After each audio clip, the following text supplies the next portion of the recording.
Oh, Glastonbury lady, sorry. So I'll hand you over to Lisa. Thank you. I wrote this poem during lockdown and it kind of summarises everything. And it's called The Invisible Enemy. It has emerged that humanity has an invisible enemy. Some say it's a virus and staying indoors is the remedy. So the world is off work for the first time in history. It should be a blast, but really, how much bliss do we see? So we can't sit in cafes or go for a drink. Hot chocolate and latte has gone down the sink. And we're told to do self-isolation indoors. Instead of deep breathing, we are breathing mold spores. Doctors' appointments en masse has been cancelled, and it seems that the whole world is being dismantled. Now, what is this baloney about social distancing? Because it's not about not spreading dis-ease, it's a different thing. When many are cut off from their friends and their family, so why do we pretend that all things are fine and dandy? The kids are at home and their folks off work screaming, and too many are going berserk around the ceiling. Now why, during lockdown, is it deemed as essential to put 5G in schools? Because to me, that is mental. Too many are glued to the news, television.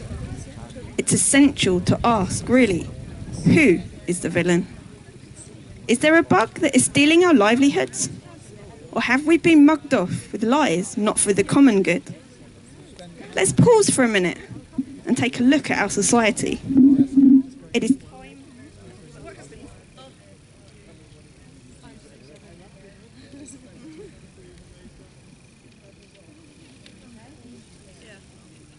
I think that came to rest next to you. Super, Thank you very much. And where the rest of them are.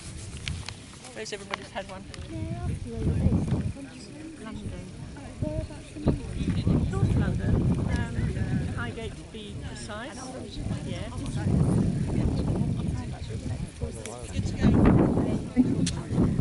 It is time we reviewed this game in all its entirety. Now, our governments say they are there to protect us, yet as a consequence, their new guidelines disconnect us. The latest buzzwords are now social distancing, and people are so cautious of each other that it's crippling. We're told that the reason is COVID-19, and that 50 times a day we should wash our hands clean. We can't leave our home unless it's deemed as essential. But when you break it down and lay the facts, this curfew's mental. When we consider the countries that have not made restrictions, are the ones with lower death rates, we must quiz their jurisdiction. Stay indoors and save lives. This is the latest slogan, presented to you by dodgy mainstream showmen. A one-sided view, no alternative perspective. To discern holistic truth, we have to be a sharp detective. It's as if we aren't capable of independent thinking. Whilst countless professionals have said this lockdown's stinking. We have to ask the question, why aren't they on mainstream media? With such a wealth of wisdom in all fields of academia. From nurses through to doctors, to virologists through to surgeons. Why do we buy the lies when new info is emerging? And how many professionals does it take to come forward and dismantle the bull before we cease taking orders? The deaths have been fudged, many die of other causes, and the hospitals are empty, yet we're giving them applauses. Many are dying while their treatments are on hold, and many are frightened to death if they're old. The testing for COVID gives 80% false positive. But never mind that, let's just keep with the narrative. While suicides, child abuse and domestic violence increases, the world as we knew it is falling to pieces. Then we look to these govs like they're some kind of saviour, where we fail to question their reckless behaviour. If they really cared about health, they'd promote good nutrition, rich in C, D and zinc to prevent any such condition. Many of the ailments we face today are environmental or trauma-based. And by the way, the trauma induced here is mental. So let us take a peep at some alternative perspectives and ask ourselves the question here, what is the true objective? Now, Lord Sumpton states they take a threat that's real, blow it out of proportion, then they close up the deal. Listen to the wise words of good old Vernon Coleman, the old man in the chair. He's got guts and got soul, man. Bruce Lipton tells us don't buy into the fear, because we are what we think. He is loud and is clear. Or check out the panel at Event 202. Sound practical advice and discussion through and through. UK columns, Brian Gerrish, breaks down all the statistics. This is real journalism and you'll be damned if you miss it. The Corbett Report, the Dollar Vigil Ante, Windows on the World, Lifting the Lid, Amazing Polly, The Natural Nurse, aka Kate Shimarani. Alternative perspectives are as big as the British Army. Get a dose of Kaufman. It's time to take your meds. Did you know that if you cough, man, it's impossible to spread?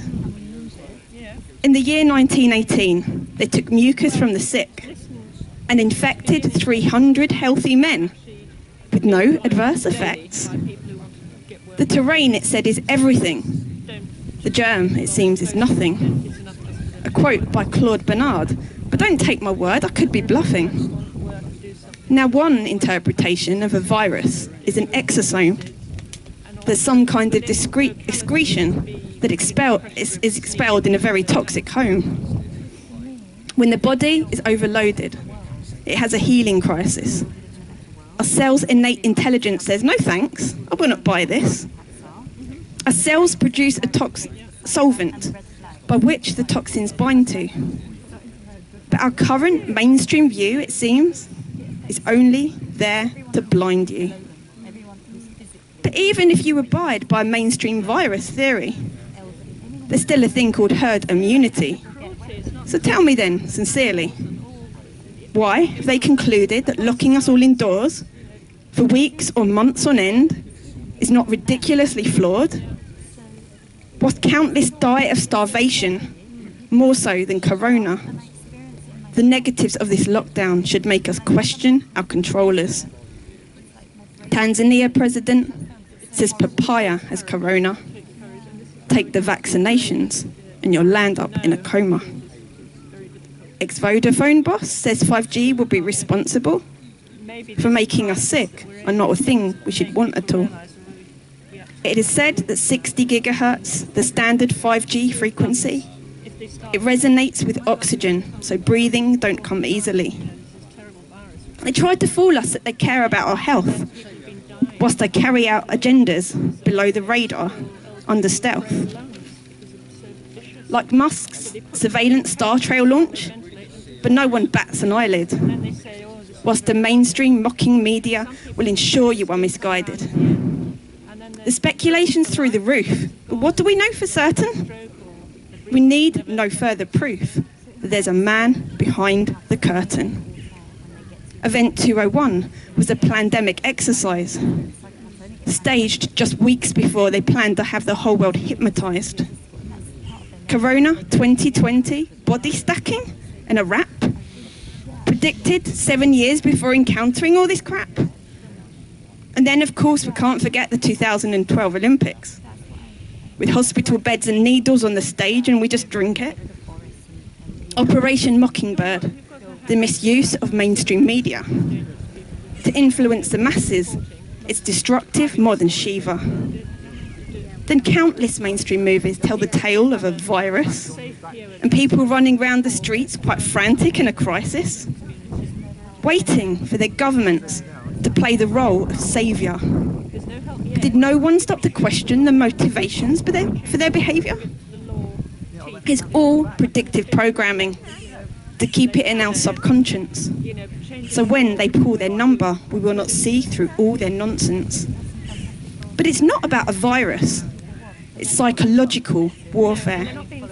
And we are ruled by tyrants. Sure, you must know the score there. The current status quo is one of disempowerment to benefit the few who wish to get a big endowment. Now, Bill Gates' father was a known eugenicist, and his vaxes like guns in the hands of a terrorist. There's a technocratic agenda, and the true virus is a chip. The marking of the beast, of course, with a patent 666. But everything's cushy. It's all in control. There's no manipulation involved in this at all. You see, the people who rule this place are ancient psychologists, and they put things in place that will result in apocalypse. But the true meaning of apocalypse is simply the unveiling. And if it isn't clear by now, the system is somewhat failing. With millions jobless, with time on their hands, many are unearthing their heads from the sand. The alternative points of view you won't find in the news. The time is now to wake up, beep beep, no time to snooze. So deeper down the rabbit hole goes Mr. Average Joe, with his eyes on London Real and other sources in the know. Now